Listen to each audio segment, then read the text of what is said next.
गुलाम अली और मेहदी हसन। अगर एक चूज करना हाँ हो ऑफ कोर्स।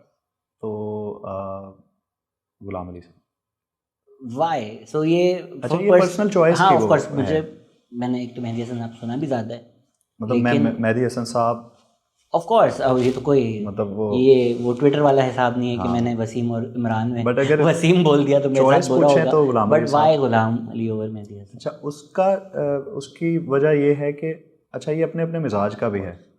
मिजाज का मिसाल के तौर पे एक बंदे को आप आइडल तस्लीम कर लेते हैं अंदर ही अंदर, और ये नहीं होता कि आप सिर्फ उसके गाने के फ़ैन हो, कहीं ना कहीं आप उसकी बात करने के अंदाज से भी मुतासर होते हो, कहीं ना कहीं आप उसके कपड़ों से भी कि यार कैसे कपड़े पहनते हैं, ये बात करते हुए कैसे मुखातिब करते हैं।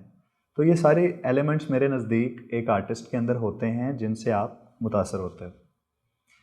मेहदी साहब का जो मिजाज था वो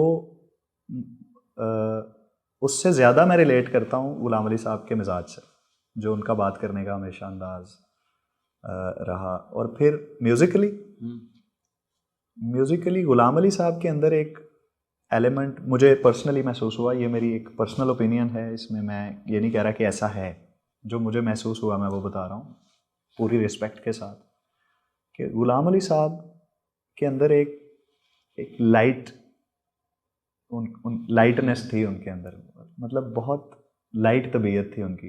तो वो क्या कहते थे, वो कभी कभी शरारत का एलिमेंट भी उनकी गज़लों में आपको नज़र आता है, बट मेहदी हसन साहब की चीज़ें ऑलवेज सीरियस। रफ्ता रफ्ता में मस्ती है ना, रफ्ता रफ्ता में मस्ती नहीं है, रोमांस है। इट्स लिटिल बिट लाइट हाँ बट आपसे लेकिन फिर गुलाम तो अली साहब की का मैं आपको मेहमा 20-25 चीज़ें हो गिनवा दूँ। गए, मजे का है नहीं। नहीं नहीं, मज़े का तो मैं खुद गाता हूँ और पूरे शौक से बट गाता हूँ और सुनता भी हूँ। और लाइट थोड़ा लाइट रफ्ता बट रफ्ता तो आपने कहा काफी कि पर्सनल चॉइस, नहीं, मैं वैसे ही कह रहा हूँ कि लाइटनेस है। हाँ है, बट मैं ज़्यादा रिलेट कर पाता हम्म, हूँ विद गुलाम अली साहब। और मेहदी साहब मेरे लिए एक उस्ताद का दर्जा रखते हैं। मैंने उनको गा गा के, उनको सुन सुन के अपने अंदर बहुत सारी खामियों को दूर किया है एज अ सिंगर।